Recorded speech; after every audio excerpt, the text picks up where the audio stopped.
Shalom Elohim, haleluya, puji nama Tuhan. Semangat pagi Bapak Ibu Saudara yang dikasihi Tuhan kita, Yesus Kristus. Jumpa lagi bersama saya, Pendeta Samuel Mawuntu dalam Renungan Pagi. Ke 1450 hari Renungan Pagi ini mengudara. Puji Tuhan. Bapak Ibu Saudara yang dikasihi Tuhan, sebelum kita mengawali segala aktivitas kita di pagi hari ini, marilah kita mengawalinya bersama Tuhan dengan mendengarkan firman Tuhan. Sebelum kita membaca, mendengarkan, dan merenungkan firman Tuhan hari ini, mari kita minta pimpinan Roh Kudus. Kita berdoa. Bapa di surga, berbicaralah kepada kami semua. Pakai firman Tuhan ini untuk menegur kami, menasihati kami, menguatkan kami, meneguhkan iman percaya kami, dan menuntun kami, supaya kami terus berjalan di jalan Tuhan yang benar. Dan pakai firman Tuhan ini untuk memberkati kami semua. Di dalam nama Tuhan Yesus yang adalah firman Allah yang hidup, kami berdoa. Amin. Haleluya. Mari buka Alkitab kita dalam kitab 2 Samuel pasal 3 ayat 1. 2 Samuel pasal 3 ayat 1. Demikian firman Tuhan. Peperangan antara keluarga Saul dan keluarga Daud berlarut-larut. Daud kian lama kian kuat, sedang keluarga Saul kian lama kian lemah. Amin.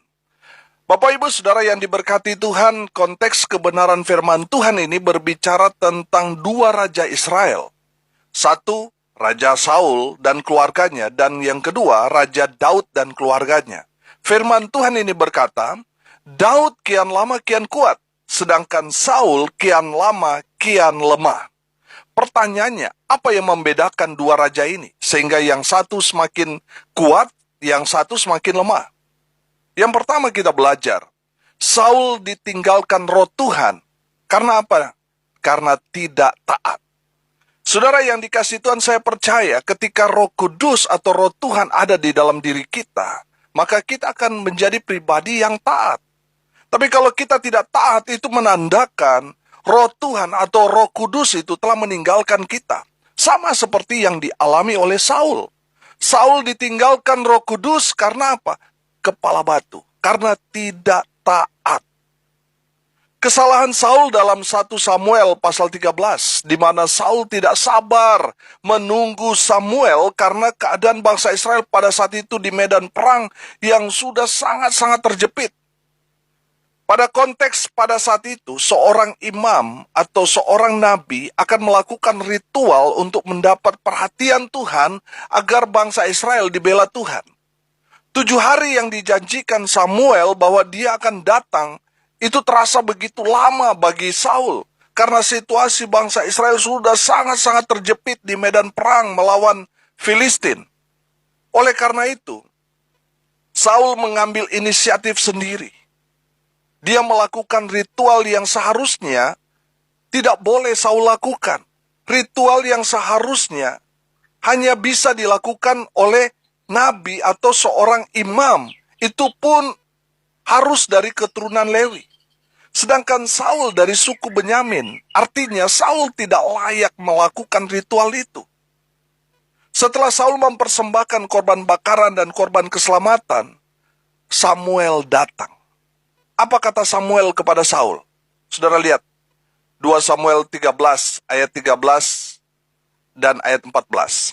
Kata Samuel itu kepada Saul, perbuatanmu itu bodoh. Engkau tidak mengikuti perintah Tuhan Allahmu yang diperintahkannya kepadamu. Sebab sedianya Tuhan mengokohkan kerajaanmu atas orang Israel untuk selama-lamanya. Tetapi sekarang kerajaanmu tidak akan tetap. Tuhan telah memilih seorang yang berkenan di hatinya. Dan Tuhan telah menunjuk dia menjadi raja atas umatnya. Karena engkau tidak mengikuti apa yang diperintahkan Tuhan kepadamu. Amin. Bapak Ibu Saudara yang dikasihi Tuhan, dengar baik. Karena perbuatan bodoh dari Saul karena dia tidak taat pada firman Tuhan, mulai saat itu, Roh Tuhan, Roh Kudus undur dari Raja Saul. Karena apa? Dia tidak taat. Kalau saudara taat, itu berarti ada Roh Kudus dalam diri saudara. Kalau saudara tidak taat, itu berarti Roh Tuhan telah undur dari diri saudara. Kalau Roh Tuhan sudah undur dari diri saudara, saudara akan mengalami sama seperti yang Saul alami. Saul kian lama, kian lemah. Saudara yang diberkati Tuhan, hari ini kita belajar dari Saul. Kenapa Saul dan keluarganya semakin hari semakin lemah? Karena dia tidak taat pada firman Tuhan. Yang kedua, saudara, kita belajar dari Raja Daud. Daud berbeda dengan Saul. Daud kian lama kian kuat. Amin. Pertanyaannya, apa yang membuat Daud kian lama kian kuat? Karena Daud dipenuhi Roh Kudus, Roh Tuhan. Amin. Dalam 1 Samuel 16, Daud diurapi menjadi raja. Di ayat 13, dari 1 Samuel pasal 16, ayat 13 berkata begini. Samuel mengambil tabung tanduk yang berisi minyak itu dan mengurapi Daud di tengah-tengah saudara-saudaranya. Sejak hari itu dan seterusnya, berkuasalah Roh Tuhan atas Daud. Lalu berangkatlah Samuel menuju Rama. Amin. Haleluya. Garis bawahi. Sejak hari itu dan seterusnya, berkuasalah Roh Tuhan atas Daud. Haleluya. Bapak Ibu Saudara yang diberkati Tuhan, inilah yang membedakan Daud dengan Saul. Daud dipenuhi oleh Roh Kudus sehingga dia semakin hari semakin kuat di dalam Tuhan. Amin. Haleluya. Saudara yang dikasihi Tuhan, mari kita belajar dari Daud. Siapa Daud? Daud seorang yang setia. Amin. Alkitab mencatat bahwa Daud hanya mengembalakan 2-3 ekor kambing domba. Tetapi dia setia. Amin. Saudara lihat ketika Samuel datang ke rumah Isai, di mana Daud? Daud ada di ladang, sedang mengembalakan kambing domba.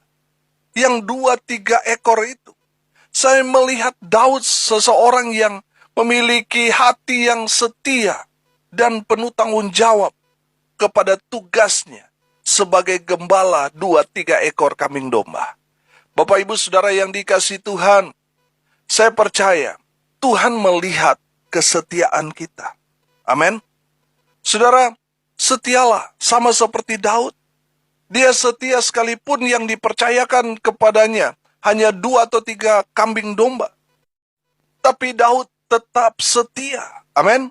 Mungkin dalam pelayanan saudara hanya dipercayakan sedikit jemaat. Hanya 1, hanya 2 orang. Jangan berkecil hati.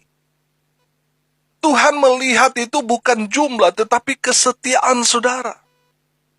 Tuhan sedang menguji kesetiaan saudara. Makanya setialah sampai akhir. Amin.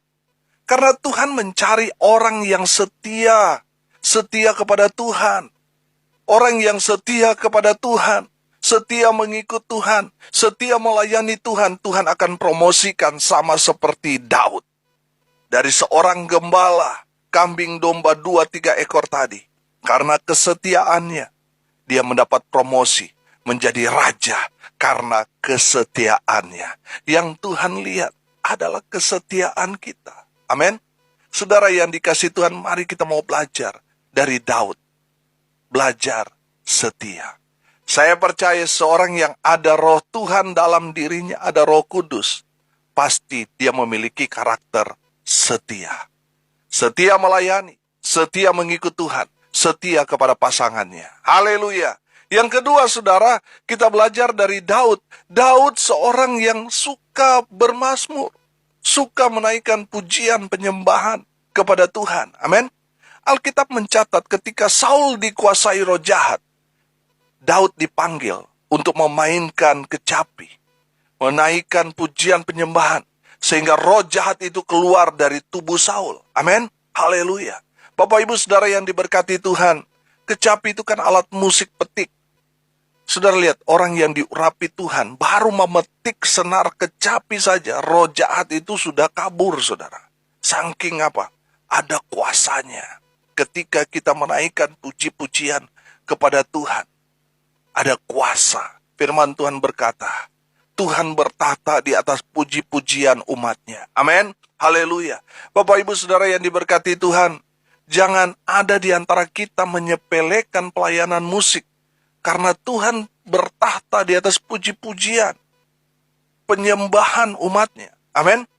Daud adalah seorang yang suka memuji dan menyembah Tuhan. Makanya di zaman Daud, dia membangun satu tempat yang khusus di mana dia membangun tempat untuk dikhususkan. Dia memuji dan menyembah Tuhan di sana. Daud memberi nama tempat itu Pondok Daud. Amin. Daud adalah seorang yang suka memuji dan menyembah Tuhan. Makanya Daud semakin hari, bukan semakin lemah, tetapi semakin hari, semakin kuat. Amin. Haleluya.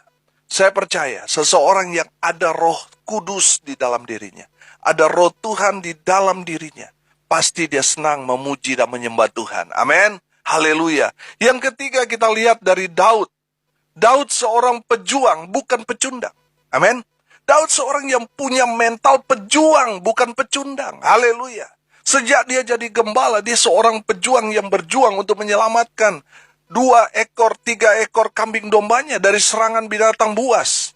Dan bukan hanya itu saja. Mental pejuang Daud dapat kita lihat ketika Daud melawan Goliat. Secara fisik Daud pasti kalah kalau dia bertinju dengan Goliat, pasti dia kalah. Betul? Saudara yang dikasih Tuhan, tapi saudara lihat. Daud seorang pejuang, bukan pecundang. Makanya Daud tidak heran, dia berhasil mengalahkan Goliat karena Daud memiliki mental seorang pejuang, bukan seorang pecundang. Bapak Ibu Saudara yang dikasih Tuhan, seringkali kita ketika kita melihat ada masalah, kita mulai down, saudara. Kita mulai merasa, aduh, kalah saya, waduh saya nggak mampu dan sebagainya. Itu hanya orang yang memiliki mental pecundang. Seorang yang memiliki mental pejuang, dia akan tetap bertahan. Dia tetap akan terus mengandalkan Tuhan dalam hidupnya. Betul saya lemah, betul saya nggak mampu, makanya saya cari Tuhan. Makanya yang saya mau andalkan bukan kekuatan saya, bukan mengandalkan manusia, tetapi mengandalkan Tuhan. Itulah orang yang memiliki mental pejuang. Saudara yang dikasih Tuhan, jangan kalah dengan dunia ini. Karena Tuhan telah mengalahkan maut. Saudara yang dikasih Tuhan, Tuhan menciptakan saudara dan saya untuk menjadi umat yang lebih dari pemenang. Bukan umat pecundang, tetapi umat yang lebih dari pemenang. Amin. Makanya jangan kalah dengan situasi, kondisi saudara. Saudara harus berjuang. Amin. Berjuang dengan iman. Berjuang melawan kemiskinan. Berjuang untuk keluarga saudara. Berjuang untuk pelayanan. Berjuang. Jangan menyerah. Jangan baru ada tantangan sedikit saudara mundur. Saudara memiliki mental pecundang kalau seperti itu. Justru ada tantangan, ada persoalan, ada pergumulan. Justru itu menjadi tantangan buat kita untuk menerobos. Saudara yang dikasih Tuhan, saudara dan saya adalah umat yang lebih dari pemenang. Amin. Saudara yang dikasih Tuhan, mari terus berjuang. Tuhan akan menyertai kita. Kalau kita terus mengandalkan Tuhan, kita terus mencari Tuhan, Tuhan akan jadikan saudara pemenang. Bahkan lebih daripada orang-orang yang menang. Amin. Haleluya.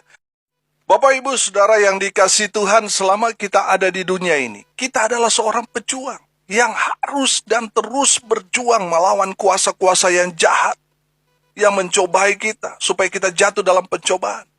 Hanya orang percaya yang punya mental seorang pejuang, dia akan berhasil mengalahkan kuasa-kuasa yang ada di dunia ini. Amin. Haleluya. Jangan menyerah dengan keadaan. Teruslah berjuang dalam hidup saudara, dalam keluarga saudara, dalam pelayanan, usaha saudara. Teruslah berjuang. Amin. Haleluya. Tuhan sedang mencari orang-orang yang punya mental pejuang, berjalan di jalan Tuhan.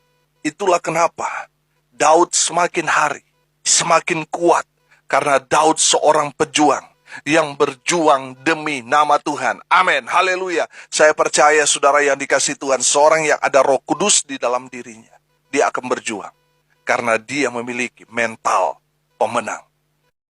Saya percaya seseorang yang ada Roh Kudus di dalam dirinya, dia memiliki mental pejuang, mental seorang yang lebih dari pemenang. Amin. Seseorang yang tidak ada roh Tuhan dalam dirinya, pasti dia menyerah dengan keadaan. Saudara yang dikasihi Tuhan, saya percaya, saudara dan saya ada Roh Kudus. Makanya kita harus berjuang. Karena kita adalah umat yang lebih dari pemenang. Haleluya. Yang keempat, saudara, Daud seorang yang taat. Haleluya. Bapak Ibu saudara yang diberkati Tuhan, Daud adalah seorang yang taat kepada Tuhan. Amin. Kalau saudara membaca dan mempelajari kebenaran firman Tuhan tentang Daud, saudara akan menemukan di mana Daud sebelum melakukan segala sesuatu, Daud bertanya dulu kepada Tuhan, apa yang harus dia lakukan. Amin. Daud seorang pribadi yang menyenangkan hati Tuhan karena Daud taat sekali kepada Tuhan. Haleluya. Kalau saudara taat kepada firman Tuhan, saudara membuat Tuhan senang. Kalau Tuhan sudah senang, oh haleluya. Apa yang saudara minta? Apa yang saudara mau? Pasti Tuhan akan berikan. Amin. Haleluya. Bagaimana menyenangkan hati Tuhan? Lakukan firman Tuhan dengan taat. Haleluya. Saya percaya, seseorang yang ada Roh Kudus dalam dirinya, pasti dia taat. Tanda Roh Kudus telah mundur dari seseorang. Tandanya, dia tidak taat lagi pada firman. Dia mengeraskan hati, dia menolak kebenaran. Itu tanda Roh Kudus telah mundur dari orang itu. Sama seperti Saul.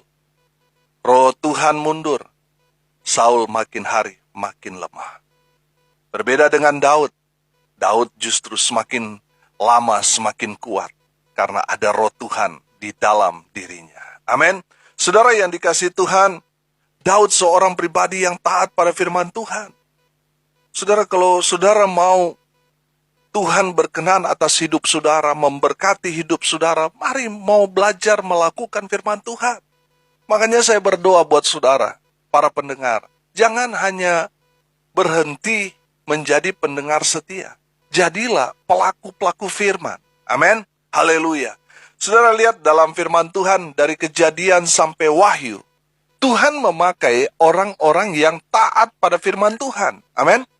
Saudara lihat Adam dan Hawa, waktu mereka taat, mereka hidup damai sejahtera di Taman Eden. Tetapi ketika mereka tidak taat, mereka diusir dari Taman Eden ke Taman Edan. Saudara lihat Nabi Nuh, Abraham, Ishak, Yakub, Yusuf, Musa, Daniel, dan seterusnya. Semua itu adalah contoh-contoh orang yang dipakai Tuhan dengan luar biasa. Berawal dari ketaatan mereka pada firman Tuhan. Amin. Saya percaya seorang yang taat pada firman Tuhan akan dipakai Tuhan dengan luar biasa. Amin. Haleluya. Saudara yang dikasihi Tuhan, Daud semakin hari semakin kuat karena Daud hidupnya tunduk pada firman Tuhan. Daud seorang pribadi yang taat pada firman Tuhan. Amin. Haleluya. Makanya tidak heran Tuhan memakai Daud dengan luar biasa karena dia taat pada firman Tuhan. Saya percaya kalau saudara taat pada firman Tuhan, ada berkat yang Tuhan sediakan buat saudara yang taat pada firman Tuhan. Haleluya. Hari ini kita belajar kenapa dua raja Israel ini hidup mereka sangat-sangat berbeda. Saul kian lama kian lemah, sedangkan Daud kian lama kian kuat. Bukan hanya Daud tetapi keluarganya. Keluarganya Daud kian lama kian kuat. Amin. Saya berdoa buat saudara semua pendengar kian lama kian kuat. Haleluya. Saudara yang dikasihi Tuhan, apa yang membedakan Saul dengan Daud?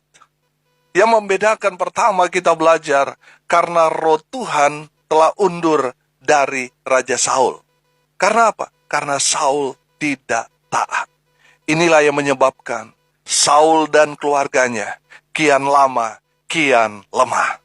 Yang membedakan yang kedua dari Daud, Daud diurapi Tuhan. Roh Tuhan, Roh Kudus memenuhi Daud.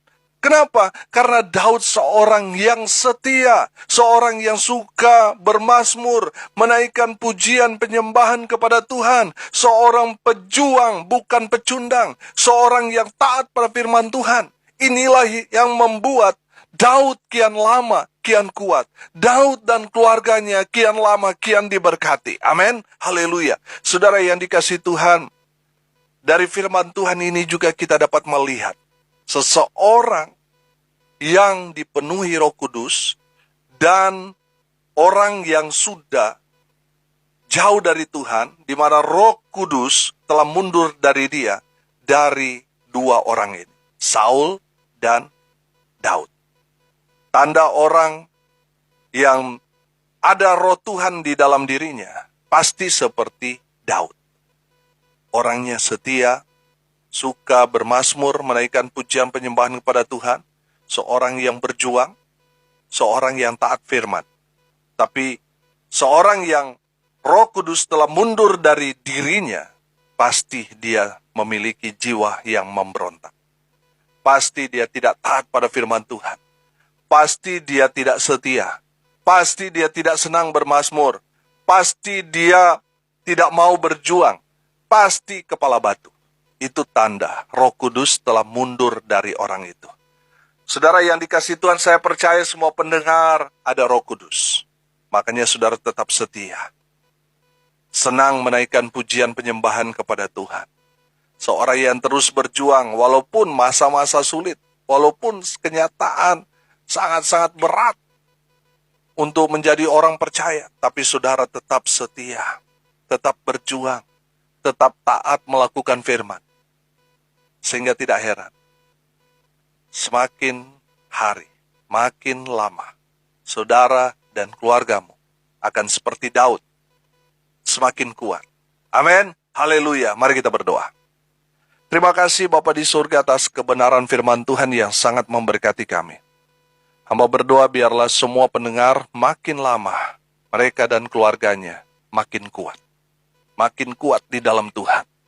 Hamba berdoa di dalam nama Tuhan Yesus. Berkati masa muda pendengar.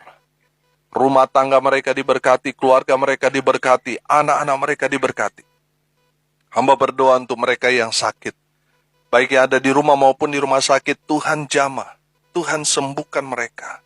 Mereka yang sakit stroke, lumpuh, gagal ginjal, jantung, kelainan darah, kanker tumor, mereka yang menjalani cuci darah, kuasa kesembuhan dari Tuhan Yesus menjamah mereka, melawat mereka, sehingga mereka yang sakit, mereka disembuhkan. Hamba berdoa di dalam nama Tuhan Yesus. Hamba berdoa Tuhan berikan penghiburan, kekuatan kepada keluarga yang saat ini sedang berduka cita. Roh Kudus menghibur keluarga yang ditinggalkan. Mereka yang hari ini berulang tahun, Tuhan Yesus memberkati mereka dengan umur panjang, kesehatan, kekuatan yang datang dari Tuhan Yesus menyertai hidup mereka. Hamba berdoa di dalam nama Tuhan Yesus menyerahkan bangsa dan negara kami Indonesia. Tuhan memberkati bangsa kami, pemerintah yang ada di dalamnya, masyarakat, gereja-gereja Tuhan yang ada di dalamnya. Tuhan berkati di dalam nama Tuhan Yesus. Hamba berdoa untuk pelayanan yang Tuhan percayakan, baik itu dalam pengembalaan di tengah jemaat, di tengah keluarga, Tuhan berkati. Pelayanan bersama dengan Infinity Ministry, Tuhan memberkati. Hamba-hamba Tuhan yang ada di dalamnya, baik pembina, pengurus, dan seluruh anggota. Beri kami satu hati, melakukan kehendak Tuhan, memberitakan Injil sampai ke ujung bumi. Hamba berdoa berkati media sosial yang kami gunakan. Berkati seluruh anggota tim doa Petra Nasional, dimanapun mereka berada. Tuhan Yesus memberkati. Hamba berdoa, biarlah berkat Tuhan turun memenuhi semua pendengar. Bapak Ibu Saudara yang dikasihi Tuhan, arahkanlah hatimu dan terimalah berkat dari Tuhan Yesus.